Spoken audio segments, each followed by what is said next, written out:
Qual foi a última vez que você acessou as redes sociais? Já atualizou o perfil hoje? Tweetou, gravou um snap, curtiu uma foto no Instagram? Se você usa WhatsApp, Messenger, Facebook, YouTube, Snapchat ou outro aplicativo ou site que te coloca no espaço digital, você está entre os mais de 92 milhões de brasileiros ativos nas redes. Está na hora de postar que o programa de hoje da TV Novo Tempo vai falar desse mundo virtual que conquistou muita gente. Começa agora a hashtag Você na Rede.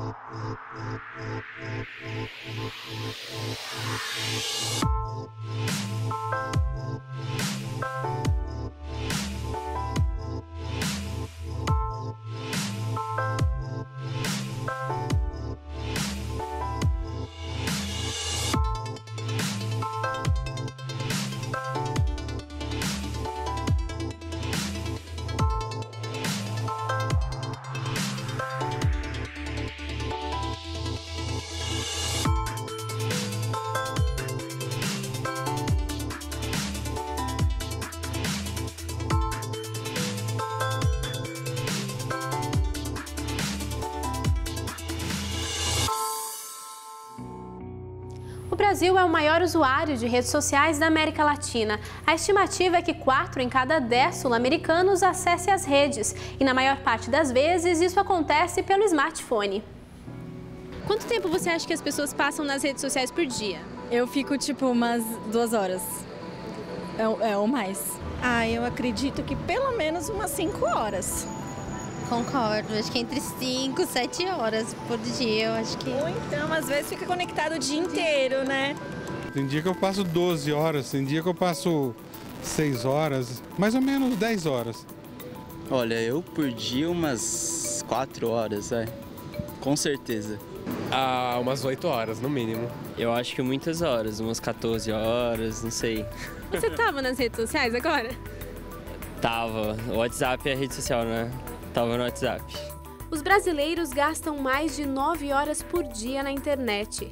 Mas quando o assunto é redes sociais, parece que nunca estão desconectados. A pesquisa Futuro Digital em Foco Brasil de 2015 da consultoria Comscore mostrou que os brasileiros gastam nada mais, nada menos do que 650 horas por mês nas redes sociais. Isso equivale a 27 dias no mês.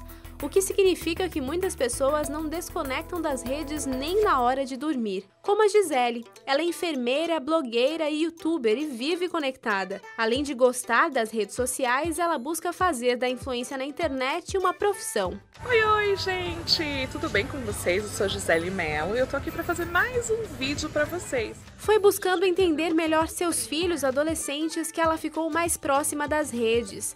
Conversar pelo WhatsApp, gravar vídeos, fazer postagens. Tudo já faz parte da sua rotina. Eu gravo café da manhã, tá vendo? Aí eu gravo que eu tô fazendo meu penteado. Aí eu falo o que eu tô fazendo. O contato com as redes começa cedo. Quando eu acordo, eu ponho o relógio para despertar às 5h40, pego o celular, faço a minha postagem, vejo as redes sociais, quem é que está conectado, quem é que já postou alguma foto para eu curtir, vou no Twitter, vejo qual é a hashtag do dia, sobre qual assunto que as pessoas estão falando, faço deixo a minha opinião, né? Faço uma postagem com aquela hashtag, vou no Facebook, dou uma olhadinha também nas redes, vejo o que está rolando naquele dia e aí eu vou no banheiro fazer xixi, escovar os dentes, tomar café. Eu fico com o celular 24 horas, ele dorme comigo. Mesmo enquanto ela faz as tarefas domésticas, o celular está por perto. Eu deixo o celular ligadinho num vídeo que eu quero assistir. E aí eu vou lavando a louça e vou prestando atenção no vídeo que eu tô vendo. Nisso eu já vou vendo o que tá rolando, quem postou um vídeo legal, bacana. Mas a gente queria entender um pouco mais a relação da Gisele com as redes. Por isso fizemos uma proposta. Você conseguiria passar alguns dias sem as redes sociais? Olha, não. Eu acho que não dá pra ficar sem Ai, gente, que difícil! Depois de muita conversa, argumentos, incentivos... É uma ideia, posso tentar. Posso tentar sim. Então vamos lá, desativando todas as notificações. Oi, desativar notificações. Ah, meu Deus. Então, mas isso aqui é o que eu gosto. Então, peraí. Então, vamos fazer assim. A gente desliga e aí não vai vir a notificação, certo? Não está certo não, tem que ser de verdade. Temos que desativar tudo. Já quero chorar. É para desligar o quê? Bom, vamos com calma. Não, calma, gente. Peraí. Então, a gente vai desligar o Instagram, é isso? As notificações do Instagram, do Facebook. Peraí, só um pouquinho. Deixa eu só respirar. Ó, tô desligando então, tá? Desafio proposto. Mas não é só a Gisele que não quer ficar desconectada. Muitas pessoas não suportariam ficar longe das redes. Isso é mais uma prova de que vivemos na cibercultura. E a gente já explica, ou melhor, pedimos para o Thales explicar. Ele é jornalista e doutor em meios e processos audiovisuais pela Escola de Comunicação e Artes da Universidade de São Paulo. Cibercultura é um termo que a gente usa para poder descrever a época em que a gente está, que é uma época cheia de tecnologias, especialmente as tecnologias digitais, em que essas tecnologias praticamente reorganizaram a vida humana, né? As redes sociais são uma das principais manifestações da cibercultura, eu diria. Eu acho que nessa época de tecnologias informáticas, um ponto marcante é essa tentativa de criar essas redes sociais, essas redes com outras pessoas tecnologicamente mediadas, que são redes que eu tenho mais controle, que eu posso adicionar pessoas de outros lugares, que eu posso recusar compartilhar a minha vida com outras pessoas, eu posso fazer e desfazer laços de amizades muito rapidamente. Ter uma rede de amigos que pode ser organizada e acessada tecnologicamente permite que eu possa ter mais relação com pessoas que, por exemplo, não estão compartilhando o mesmo tempo e espaço que eu. Mas não são só os especialistas que falam da tal cibercultura. Conversamos com um grupo de jovens que estuda diversos temas da cultura digital. E quando o assunto é redes sociais, cada um tem sua opinião. Acho que para a formação de publicitária, a gente acostuma muito a usar as redes sociais, até para fazer coisas de marketing, né, e tudo mais. E eu faço freelas como social media, então é muito difícil eu desativar meu Facebook por causa disso. As páginas são vinculadas com a minha conta, e aí tem outro problema, né, o WhatsApp, porque tudo que eu tenho que resolver de qualquer coisa que eu trabalho ou de coisa da faculdade é via WhatsApp. E aí ainda tem família. As redes sociais, elas se tornaram quase que o veículo de comunicação mesmo, assim, acho que quase primário nosso, né? É quase que inevitável isso, né? Eu, por exemplo, não tenho Facebook, mas eu tive de ter WhatsApp, porque senão, meu pai do céu, meus pais iam morrer. E a nossa entrevista é interrompida por um aviso de que tem mensagem chegando. Inclusive, enquanto a gente conversa, tem um celular tocando na mochila. De quem que é o celular, gente? É o seu celular? Você vai responder a mensagem agora? Não vai responder? Não tenho tanta pressa assim para responder. Ah, é? Por quê? Você não gosta de redes sociais? Não, eu gostar realmente não tanto, mas eu já fui mais envolvido com redes sociais. Inclusive, quando eu comecei a usar o WhatsApp, era meio que um vício, né? Se eu, por exemplo, se eu visse o barulho igual eu ouvi agora, eu já ia correr lá, porque tinha que responder tem que ser instantâneo. Entre uma gravação e outra, uma pausa para responder uma mensagem. E só por garantia é melhor deixar o celular perto. Mesmo que sutilmente aprendemos a viver conectados. E ficar longe das redes sociais às vezes pode ser complicado. É isso que a Gisele está tentando fazer. Ela acordou cedo, mas diferente dos outros dias, não postou nenhuma foto. Bom dia! Agora seria o horário que eu acordaria e olhar minha rede social. Eu ia postar uma foto, ia curtir as fotos que eu achei bonita do dia, ia falar com o pessoal que eu tinha acabado de acordar no Snap e no Stories, e não fiz nada disso.